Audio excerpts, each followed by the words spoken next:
Boa noite. O secretário municipal de Agricultura fala sobre nova nomenclatura da pasta. Ela não é apenas uma modificação de nome, mas sim de conceito, né? O prefeito Pedro tem em mente que a Secretaria do Interior, da Agricultura agora e Desenvolvimento Rural, tem que ter essa nova pegada de levar o desenvolvimento para o interior, para os agricultores. A atualização de leis municipal começa a ser discutida na Câmara de Vereadores. Nós temos uma legislação, por vezes, desatualizada, excesso de regulamentações. Então a ideia de criar uma comissão mista, né, que possa fazer uma revisão nas normas no município de Passo Fundo, é justamente essa ideia de limpar um pouco o que tem em excesso, atualizar. Eva Valéria Lorenzato pede mais sinalização na ciclovia. E o que a gente tem percebido, e a comunidade inclusive, é o risco de acidentes, porque a ciclovia é ao lado da avenida, onde passam os veículos. E em qualquer momento, que nunca aconteça, mas aquilo ali é um risco. Nutricionista cita alimentos indispensáveis para fortalecer a imunidade e também auxiliar na recuperação de pacientes com Covid.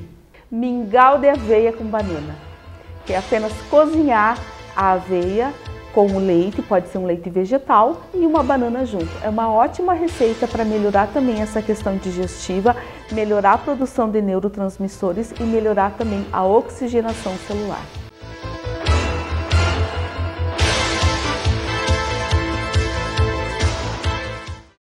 A pedido do vereador Leandro Rosso, a tribuna popular desta segunda-feira foi ocupada pelo secretário municipal de Agricultura e Desenvolvimento Rural.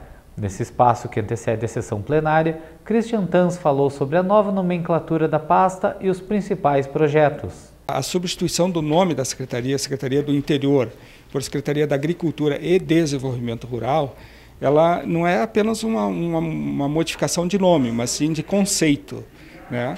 O prefeito Pedro tem em mente que a Secretaria do Interior, da Agricultura agora e Desenvolvimento Rural, tem que ter essa nova pegada de levar o desenvolvimento para o interior, para os agricultores, para a agricultura familiar principalmente.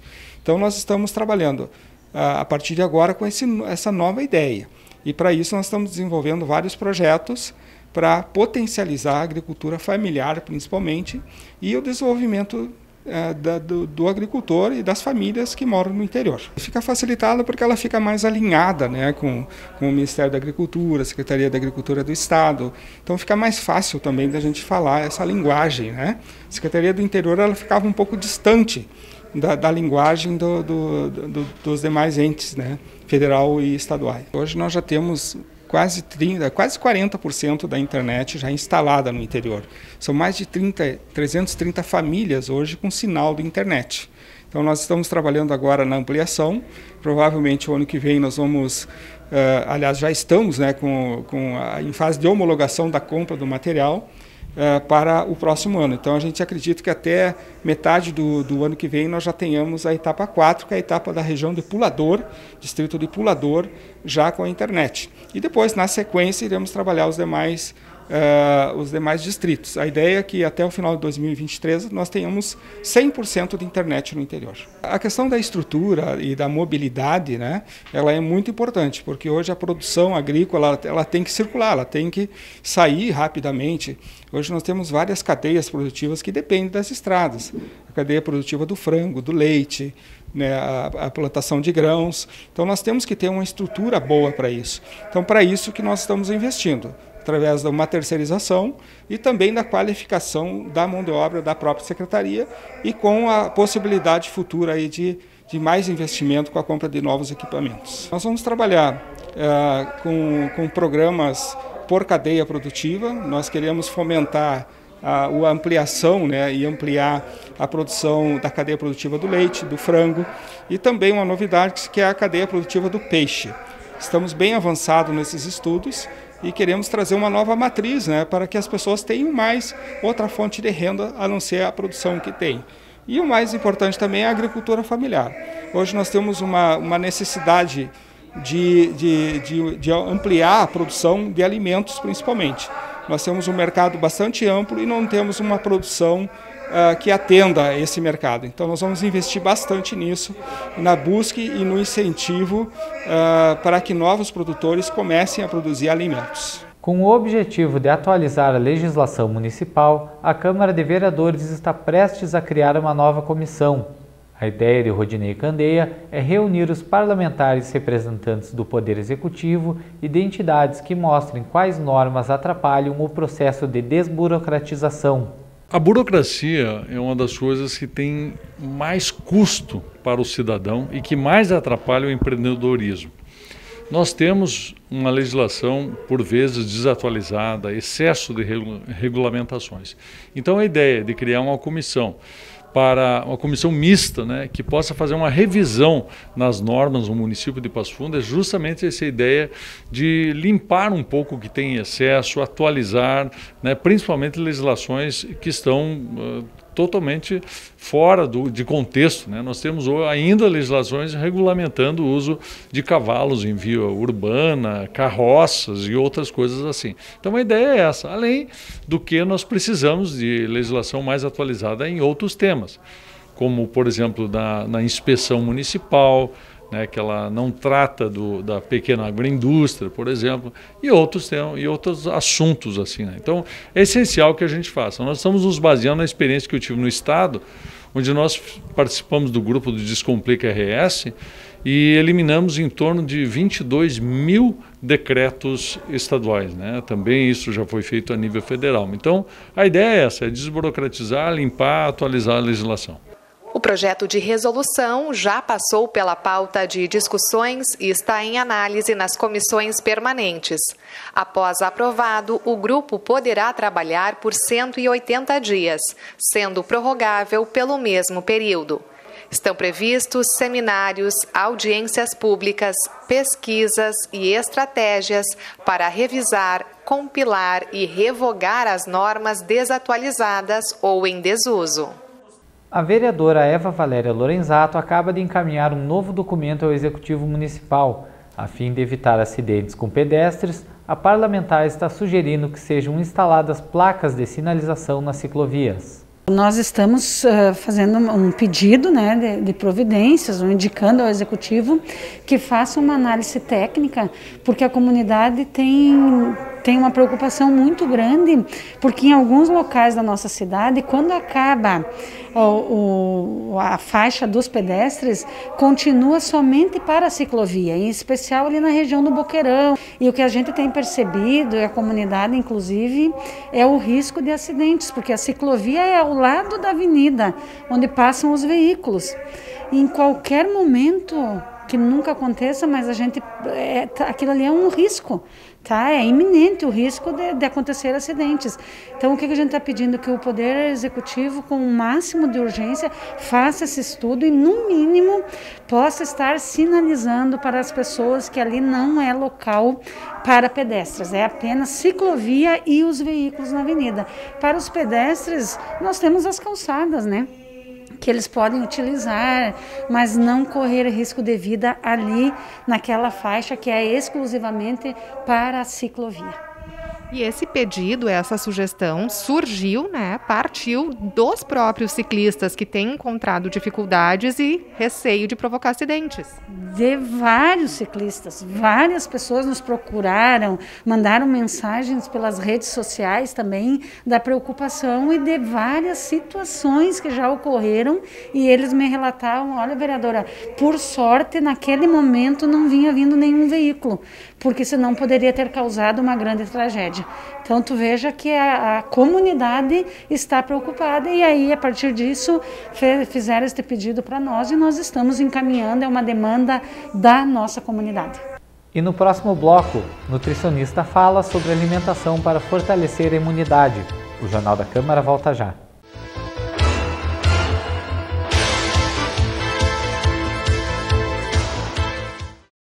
Saúde Brasil apresenta 5 dicas para aumentar o consumo de água. Você tem uma missão: garantir a hidratação com água todos os dias. A água é essencial para a manutenção da vida. Veja 5 dicas para tomar mais água. Dica 1. Faça da água sua melhor amiga e leve-a aonde você for. Assim, sempre vai lembrar de beber um pouco. Dica 2. A água pura ou aromatizada é a melhor opção para a ingestão de líquidos. Pode ser com rodelas de limão, com folhas de hortelã ou com gengibre, por exemplo. Dica 3. O consumo de água na forma de chá e café faz parte da nossa cultura. Experimente não adicionar açúcar ou reduzir a quantidade ao mínimo. Dica 4. Alimentos in natura ou minimamente processados são boas fontes de água. Alguns deles, como frutas e verduras, podem conter mais de 90%. Dica 5. Para não esquecer, você pode criar alarmes ou fazer uso de aplicativos que enviam avisos sonoros. Água é vida. Beba mais água e valorize a sua vida. Quer mais dicas? Acesse o site do Saúde Brasil. O Ministério do Turismo lançou o Selo Turismo Responsável, um programa que promove protocolos oficiais para a saúde e segurança do turista. São protocolos específicos para diversos segmentos do setor. O selo é uma das iniciativas do Plano de Retomada do Turismo Brasileiro e é destinado a todas as empresas e guias de turismo inscritos no Cadastur. O selo é opcional e gratuito. Para baixar, basta seguir os protocolos oficiais, preencher o formulário e assinar o termo de compromisso. Não perca tempo e saia na frente. Selo Turismo Responsável, posicionando o Brasil como um destino seguro para o turista. Ministério do Turismo, Governo Federal.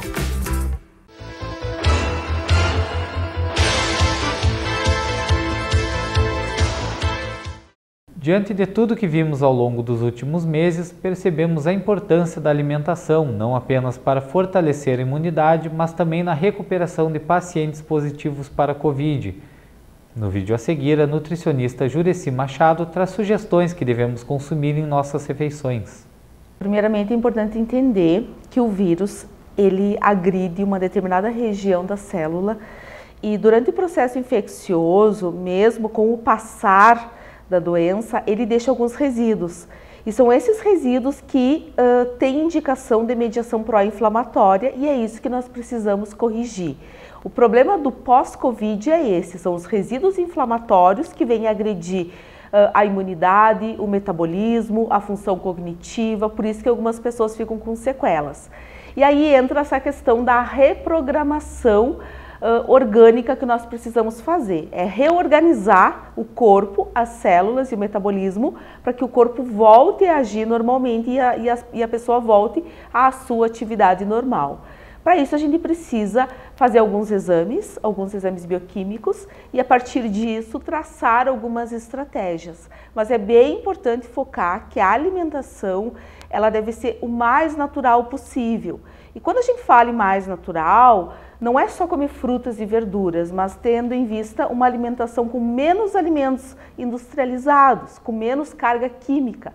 Então, optar mais por ovos, por vegetais, por legumes, por leguminosas, tubérculos, mandioca, né, batata, ao invés de pães, de massas, de produtos refinados. Porque esses produtos refinados, eles fazem com que esse agente infeccioso que fica dentro da célula, ele tende a aumentar a sua proporção, diminuindo o processo de oxigenação da célula e com isso aumentando a fadiga e também diminuindo a ação do metabolismo. Um dos fatores também que a gente observa hoje nas pessoas e mesmo em função da própria pandemia é o aumento da ansiedade. Então essa situação também, a própria alimentação inflamatória, ela também facilita para que aumente ainda mais a ansiedade. E quando a pessoa ela é ansiosa, ela diminui a produção de alguns neurotransmissores que também desfavorece a questão do sistema imunológico, facilitando a agressão e a ocorrência do processo infeccioso.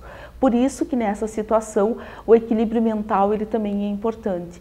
E para que haja também o equilíbrio mental, o sono é importante também que seja restaurado na vida das pessoas. É importante que as pessoas criem o hábito de dormir cedo, acordar cedo, ter uma vida proativa e também uma alimentação de qualidade. Quanto mais colorido, melhor vai ser, tanto para o corpo quanto para os olhos e para o cérebro. A indicação realmente ela é muito individualizada, mas tendo uma abrangência, a gente tem que muitas vezes suplementar, sim, muitas vitaminas. O pós-Covid, ele necessita de uma reprogramação de vitaminas. Hoje em dia se sabe que vitamina D, ela é essencial para reprogramar a imunidade, a função orgânica e a função também metabólica. Então, por isso que nesses casos a gente trabalha hoje com níveis ótimos de vitamina D e não apenas padrão de referência. Então, nesses casos, sim, é necessário suplementar. Tem situações também que a gente usa uma suplementação de vitamina C de mais de 500% das recomendações diárias. Existe também a necessidade de reorganizar ácido fólico, vitamina B12 e principalmente remodelar a função digestiva, principalmente intestino, já que esse aparelho digestivo ele sofre muito a ação do vírus, o que acaba também implicando para diminuir o processo de reprogramação da imunidade. Iniciar uma atividade física, trabalhar o equilíbrio mental, mas principalmente também referente ao hábito alimentar. Então a gente deve sim incluir novos hábitos para a vida toda, mas principalmente nesse período. Então se abster de bebida alcoólica, de cigarro, né, de alimentos que têm esse quadro inflamatório, doces em geral. Tanto é que uma pessoa com um processo agudo no Covid, se ele ingerir muito doce, ele agrava 3 vezes mais o seu quadro clínico por conta do consumo de açúcares. Então, por isso que o pós-Covid, ele tem que ser muito bem orientado e muito bem reprogramado. Mas quando a gente fala nessa questão de reprogramar a função digestiva, existem alguns alimentos que eles fazem parte do cardápio diário de quem passou pelo Covid, que são os laticínios, o kefir, o kombucha, que são bebidas probióticas que ajudam na reprogramação do intestino, mas principalmente um alimento que é fantástico nessa reprogramação da imunidade, que é a aveia, o farelo de aveia, que tem um tipo de fibra que atua diretamente na programação do sistema imunológico. Então, por isso que não adianta, às vezes, a pessoa só suplementar com elementos para a imunidade, sem que haja uma complementação de uma alimentação mais equilibrada. Então, por isso, ingerir muita água, frutas, vegetais, de preferência orgânicos, se possível, mas incluir mais alimentos naturais no seu cardápio, diminuindo muito o processo de alimentos industrializados. Então, quando a pessoa olhar no rótulo dos produtos, né, no supermercado, e tiver glutamato monossódico, é um elemento químico extremamente deletério para a função cognitiva, principalmente no pós-Covid. Quando tem nitrato de potássio, ciclamato de sódio, sacarina sódica, são elementos que devem ser evitados nesse processo, principalmente no pós-Covid. É lógico que para a vida toda, mas principalmente e especialmente nessa situação. Primeiramente, as pessoas têm que entender que quando o vírus ele agride o organismo, e por mais que a pessoa hoje se sinta bem, o vírus ele age como se fosse um vendaval. Passou um vendaval na cidade, hoje o dia está lindo, maravilhoso, mas passou esse vendaval e deixou destroços na cidade. E é preciso fazer essa reorganização da cidade. É mais ou menos assim que acontece com o passar do vírus no organismo. Então nós precisamos reorganizar, planejar, fazer uma rotina programada de hábitos de vida. Por isso que é muito importante incluir atividade física, porque quando a pessoa ela inclui atividade física no seu estilo de vida, ela consegue ter uma adesão mais facilitada a uma alimentação mais natural. Então, por isso que é interessante que a pessoa adote esse estilo na casa toda, para a família. Então, incluir no seu cardápio, fazer essa reprogramação com receitas elaboradas para isso. E quando a gente fala em receitas, não é nada astronômico, não é nada fora do comum. São coisas do dia a dia. É retomar a inclusão do arroz com feijão e salada, retirar um pouquinho as frituras do seu cardápio, retirar um pouquinho os farináceos e os refinados e reorganizar e planejar melhor esse cardápio. São mudanças no dia a dia que quando as pessoas conseguem incluir, elas começam a se sentir bem novamente, porque elas diminuem o quadro inflamatório. E quando elas diminuem o quadro inflamatório, elas melhoram muito a oxigenação metabólica e celular e com isso elas melhoram muito o seu bem-estar. E isso faz com que as pessoas tenham uma adesão melhor a esse novo estilo de vida. mingau de aveia com banana, que é apenas cozinhar a aveia com o leite, pode ser um leite vegetal, e uma banana junto. É uma ótima receita para melhorar também essa questão digestiva, melhorar a produção de neurotransmissores e melhorar também a oxigenação celular. E o Jornal da Câmara de hoje termina aqui. Boa noite e um ótimo feriado.